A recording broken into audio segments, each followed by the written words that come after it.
जी नाज़रीन, ब्रेक के बाद वापस आ रहे हैं। अच्छा गर्देश साहब, जिस तरह हम बात कर रहे थे कि मौसमियाती तब्दीली के हवाले से, इसके अलावा देखें पानी को हम किस तरह पानी को जमा किया जा सकता है, और मैंने इसलिए बात की, कंक्रीट की बात की, क्योंकि पूरा जो है इस्लामाबाद वो उस पर ये आइडिया हम क्यों नहीं दे पा रहे। दूसरा ये है कि पानी को जमा करने का आप एक आइडिया बताएं, वो क्या। एक सोशल मीडिया पे वीडियो चल रही होती है, वो कहते हैं कि ये खड्डा खोदो और इसमें पानी, क्या ये तरीका का सही है?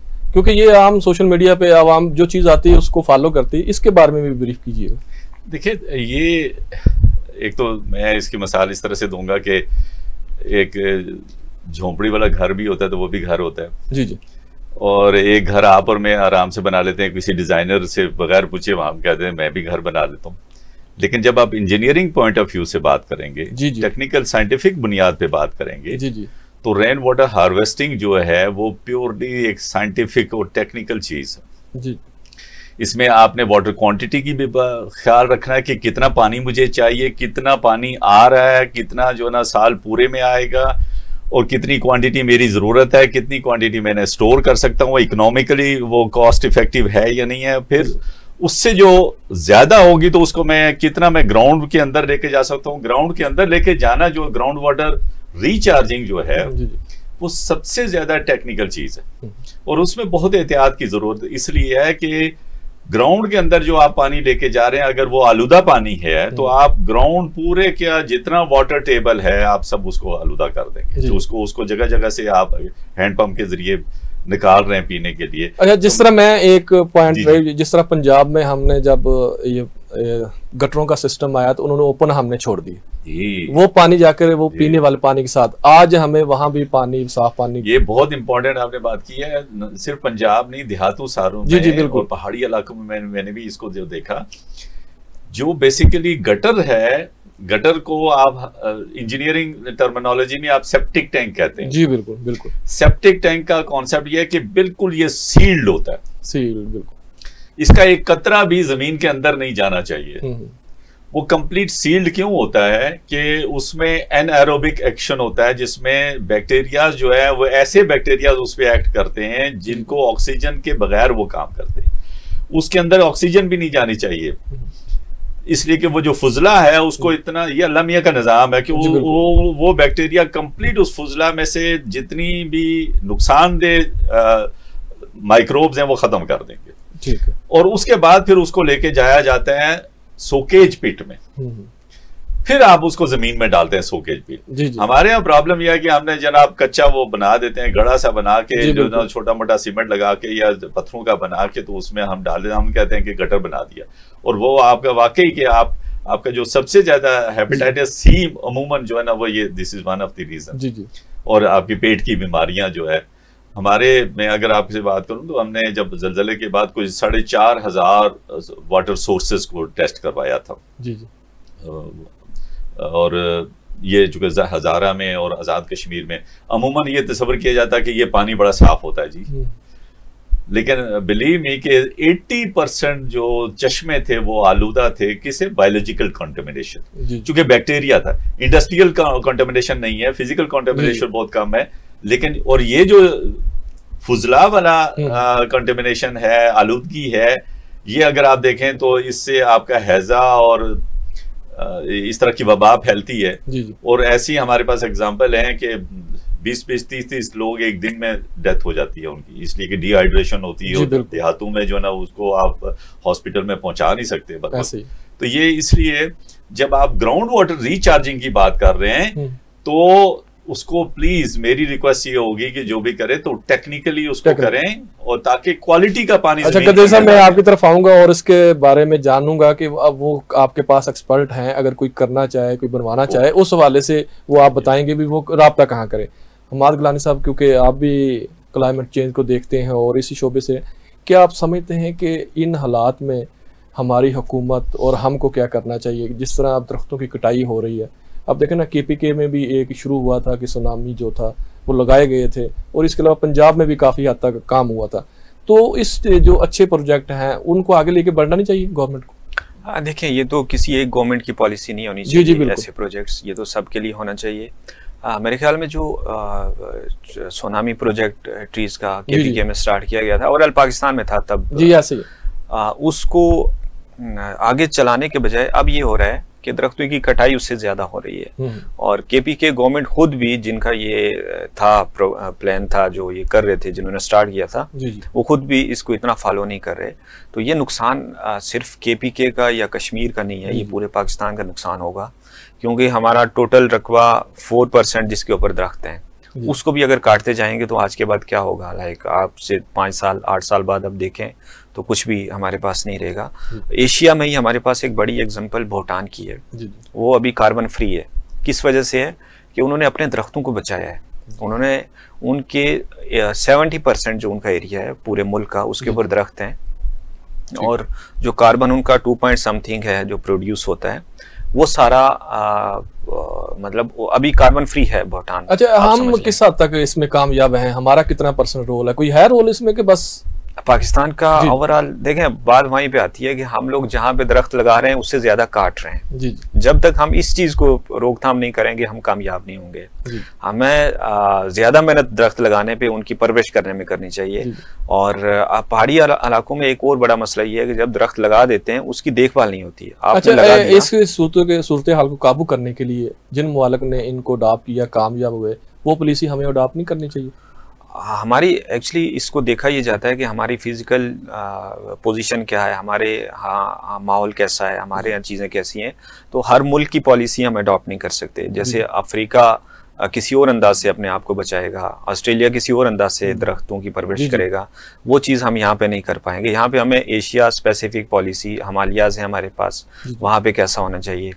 तो जब तक अपने माहौल को देखते हुए हम पॉलिसी को अडॉप्ट नहीं करेंगे, अपनी पॉलिसी नहीं बनाएंगे। पॉलिसीज बहुत बनी है हमारे पास। आप अगर उठा के देखें जो लास्ट इलेक्शन थे हमारे, जो मंशूर हैं बाकी हमारी सारी पॉलिटिकल पार्टीज की, उसमें क्लाइमेट को टॉप उन्होंने जगह दी, मगर उस लेवल की इम्प्लीमेंटेशन नहीं हुई ग्राउंड के ऊपर। तो बात वहीं पे आती है कि जब तक आप पॉलिसी बनाने के बजाय उसको इम्प्लीमेंट भी नहीं करेंगे तो आप कामयाब नहीं हो पाएंगे किसी भी सूरत में। गदेरी साहब, मैं आपसे ये जानना चाहता हूँ कि ये जो पानी को जमा करना है या उसके लिए एक्सपर्ट जो हैं वो हमारे पास अगर कोई करवाना चाहे, वो काम करवाना चाहे, क्योंकि ओवरऑल तो हम देखते हैं कोई सोशल मीडिया पे ऐसी कैंपेन नहीं चल रही, उसके बारे में बताएं कि इसके कैसे रब्ता किया जा सकता है, क्योंकि सोशल मीडिया पे तो कुछ और सिस्टम चल रहा है कि आप गड़े लगाएं वहाँ पानी जमा हो जाएगा। ये तो तरीकाकार बिल्कुल दुरुस्त नहीं है।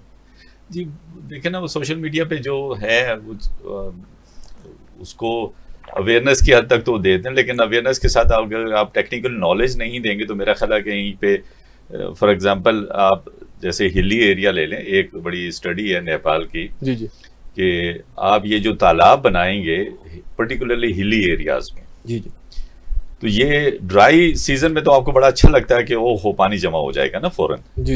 लेकिन अगर सावन का महीना आया या बारिशें ज्यादा हो गई तो यही चीज लैंडस्लाइडिंग में कन्वर्ट हो जाएगी।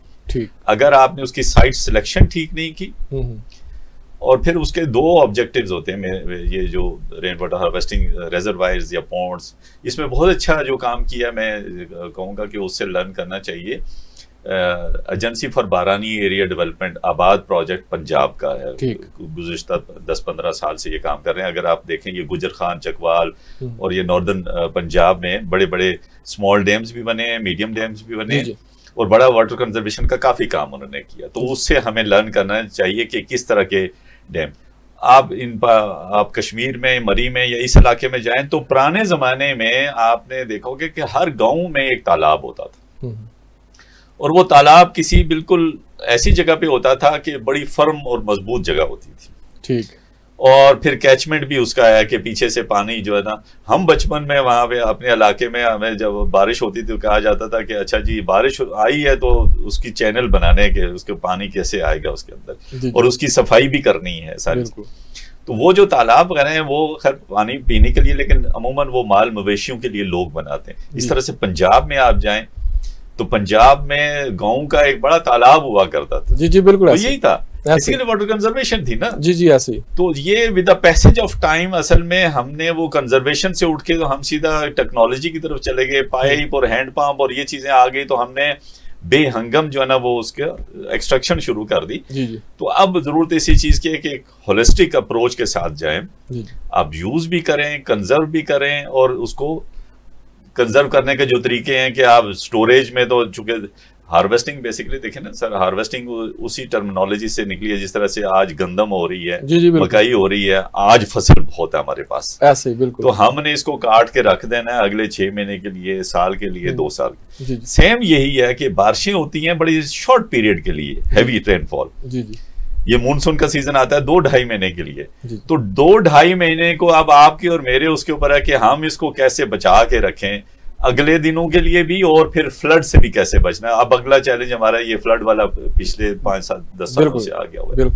तो इसमें एक्सपर्टीज अब खासी मैं अभी देख रहा था कुछ इंटरनेशनल ऑर्गेनाइजेशंस हैं, उन्होंने भी मुझे इनवाइट किया हुआ है कि वो करिकुलम डेवलप कर रहे हैं जो टेक्निकल एंड वोकेशनल इंस्टीट्यूट्स में पढ़ाए जाएंगे। बाय द वे मैं खुद अपनी एक बुक लिख रहा हूँ blue diamonds of the sky के नाम से, क्योंकि पिछले 20-25 साल से जो है, ताकि इसको इस तरह की सारे नॉलेज को इकट्ठा किया जाए और उसको कहीं पे रेफरेंस के तौर पे लिया जाए। तो इसमें अभी जो आप फरमा रहे थे कि कहाँ कांटेक्ट करें, तो मैं तो कहूँगा कि हम तो फ्री ऑफ कॉस्ट पैशन के तौर पे करते हैं, जिसको भी गाइडेंस चाहिए जरूर आप मेरा नंबर दे दीजिए। लेकिन Pakistan council of research in water resources है, वो कर रहे हैं, अर्बन यूनिट पंजाब इस वक्त हमारी में कर रहा है, यूएन हैबिटेट हमारा पार्टनर रहा हुआ है, इसी तरह से बेशुमार काम हो रहा है, WWF है वो काम कर रहा है। और यहाँ रावलपिंडी में अभी हमने जो इस वक्त एक सेमिनार करवाया, कॉन्फ्रेंस इंटरनेशनल करवाई, तो south Asia rain water harvesting जो नेटवर्क है वो बेसिकली हम एक्सपर्ट्स का नेटवर्क है, जिसमें इंटरनेशनल एक्सपर्ट्स भी हैं, रीजनल एक्सपर्ट्स भी हैं। तो मकसद ही इसका है कि इसकी प्रमोशन है। प्रमोशन। हम फ्री ऑफ कॉस्ट से ये काम कर रहे हैं पिछले 5 साल। गुलान साहब मैं आपकी तरफ आता हूँ, जिस तरह अभी मौसमियाती तब्दीली है, क्या आप समझते हैं 10-15 साल बाद जिस तरह इस्लामाबाद और आज़ाद कश्मीर है, क्या ये भी इसी तरह लपेट में होगा खतरात? देखिए मौजूदा सिचुएशन रहेगी तो ये इससे ज़्यादा खतरात होंगे हमारे लिए।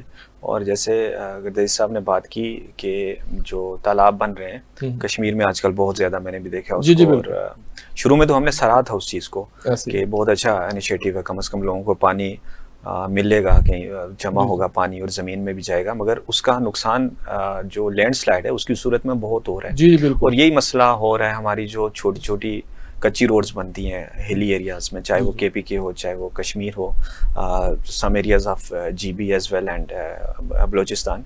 तो वहाँ पे ऐसा होता है कि उनको देखभाल नहीं होती, रोड बनाई निकल गए और पीछे फिर वो पूरा गांव के गांव नीचे जाते हैं। तो ये प्रॉब्लम सेम रहेगी।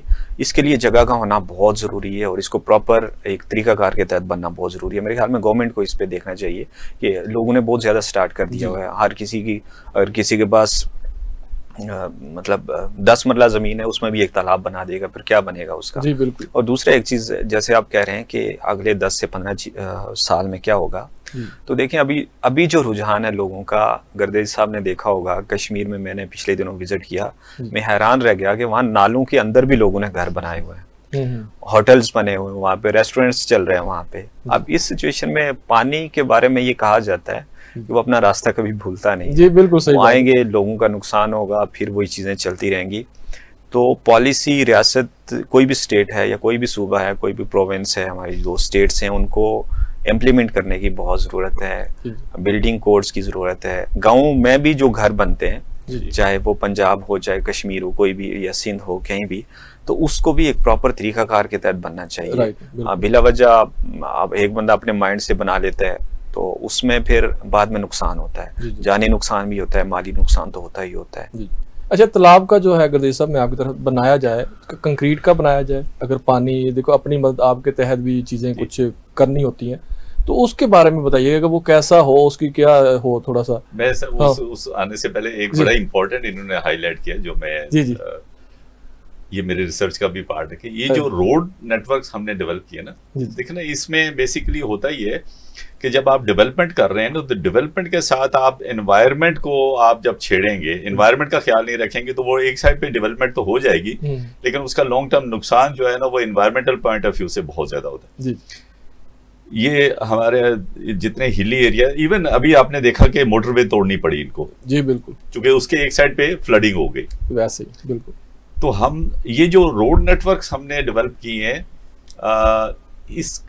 और इसका भी इलाज है कि आप रोड जब बना रहे हैं तो आप बेसिकली फर्ज किया हिली एरिया की एग्जांपल ले लें, तो आप नेचुरल जो पानी का फ्लो है उसके फ्लो को डिस्टर्ब कर देते हैं आप जी। वो जो पानी नीचे जाता था और नीचे चश्मे को जो है ना वो रिचार्ज करता था, वो अब उसको डाइवर्ट होके दूसरी तरफ चला गया और वो इतना डाइवर्ट हो गया कि वो फ्लड की शक्ल में आ जाता है और इरोजन का भी मसला क्रिएट कर रहे हैं और पानी का भी मसला क्रिएट कर रहे हैं। तो उसका आसान हल है, पूरी दुनिया में है कि रोड के अलोंग साइड आप रिचार्ज पिट्स बनते हैं जी। ताकि वो जो पानी रोड के साइड पे फ्लडिंग की सूरत में ना जाए, वो रिचार्ज पिट्स में चला जाए और वो रिचार्जिंग आपकी होती रहे। तो ये, और दूसरा आप जो पॉन्ड्स की बात कर रहे हैं ना, वो इट डिपेंड्स अपॉन, लेकिन जनरली हमारे देहातों के पॉन्ड्स को आप कंक्रीट नहीं कर सकते। कंक्रीट तो तब करें कि वो बिल्कुल सील्ड हो जी जी बिल्कुल। तो ये इतना बड़ा स्ट्रक्चर होता है कि उसको सिंपल जो है ना, ये वो आरसीसी के बगैर जो है ना वो सील्ड हो नहीं सकता, वो बहुत कॉस्टली पड़ता है। ये हमारे यहाँ बिल्कुल ये अच्छी बात है कि कच्चे तालाब बनते हैं, लेकिन वो उसकी मिट्टी जो है वो कोहेसिव मिट्टी कहलाती है, जो जिससे एकदम से पानी जो है ना बिल्कुल जज़ब भी ना हो जाए और आहिस्ता आहिस्ता जो है ना वो रिचार्ज भी होता रहे और वो वहां पे कंजर्व भी होता। तो आप, इसलिए मैं कहता ये पुराना जो विजडम था ना कि एक तो वो लोकेशन जी जी, और दूसरा वो देखते थे कि मिट्टी किस तरह की है, कि यहाँ पे पानी ठहरेगा भी या नहीं ठहरेगा जी जी। तो ये चीजें हैं ये, और उसकी टेक्निकल चीज तो बहुत हाई टेक चीजें नहीं है, लेकिन कम से कम उसमें हमने जो ये RMI हमने जब प्रोजेक्ट किया था तो उसमें डिमॉन्स्ट्रेशन के तौर पे कि हमने हर यूनियन काउंसिल में 3-3, 4-4 पॉइंट्स भी बनवाए थे, डिमॉन्स्ट्रेशन पॉइंट्स। उसमें बेसिकली ये है कि आप उसको चैनल बना के किस तरह से लाना है एक जी, फिर उसको उसके अंदर चूंकि आपकी मिट्टी का सिल्टिंग हो जाती है बहुत ज्यादा, तो उसको आप चैम्बर्स बना के लेके जाएं। और इस तरह ये काम डिले एक्शन डैम्स की सूरत में हुआ है पंजाब में काफी, सॉरी बलूचिस्तान में आप देखोगे, उसको डिले एक्शन डैम कहते हैं। उन्होंने नालों के दरमियान में उन्होंने बना दिए चेक डैम्स बना दिए और पीछे आप पानी जो है ना वो रुक गया और पानी रिचार्ज भी हो रहा है। और अच्छा गजेर साहब, जिस तरह मैंने बात की पंजाब की बात की, अब वर्ल्ड बैंक की तरफ से भी वहाँ काफी जो है काम होने जा रहा है।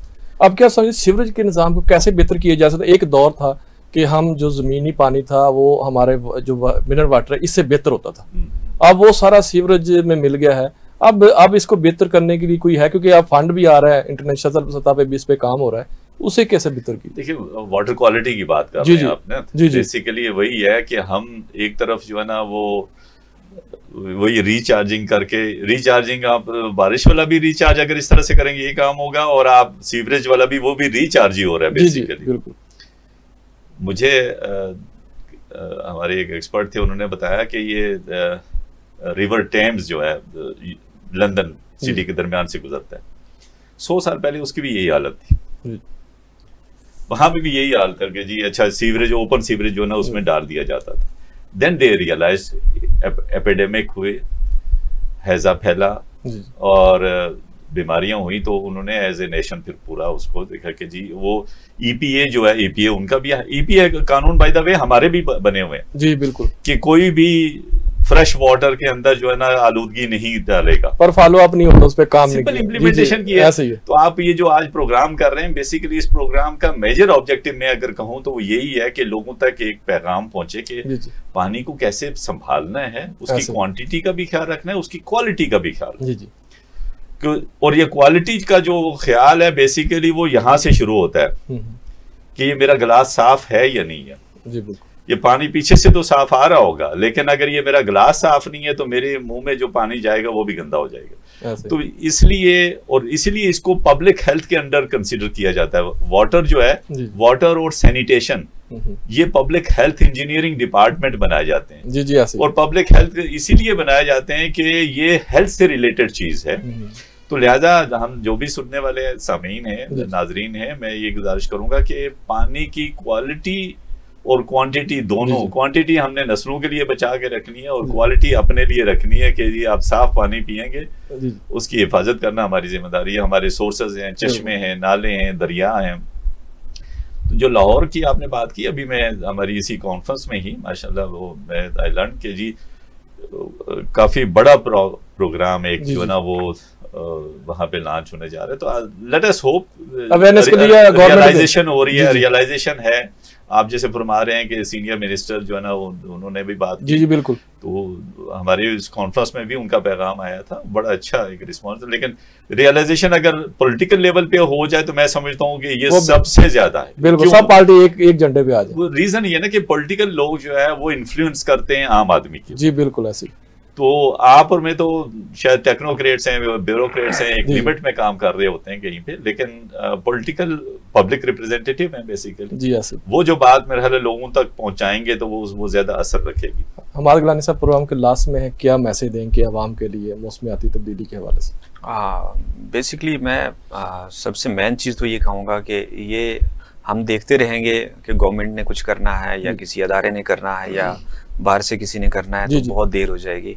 हर बंदे को ये जिम्मेदारी लेनी है और हमें पर्सनल इस चीज़ को लेके कि हर एक का नुकसान हो रहा है क्लाइमेट की सूरत में, हमें ये लेके काम करना होगा। अपने बच्चों को एजुकेट करना होगा, छोटे बच्चों को, ताकि प्राइमरी लेवल से उन्हें पता हो कि उन्हें अपने माहौल को, अपने मुल्क को कैसे साफ करना है और कैसे उसके क्लाइमेट को बेहतर करना है। बहुत शुक्रिया हमाद गिलानी साहब, गर्देशी साहब, आपका बहुत शुक्रिया। जी नाज़रीन, बिल्कुल हुकूमत और आवाम को साथ साथ काम करने की ज़रूरत है और इससे ही बेहतरी आ सकती है। आज के प्रोग्राम से रिजवान भट्ट को इजाज़त दें। अल्लाह ने के बाद।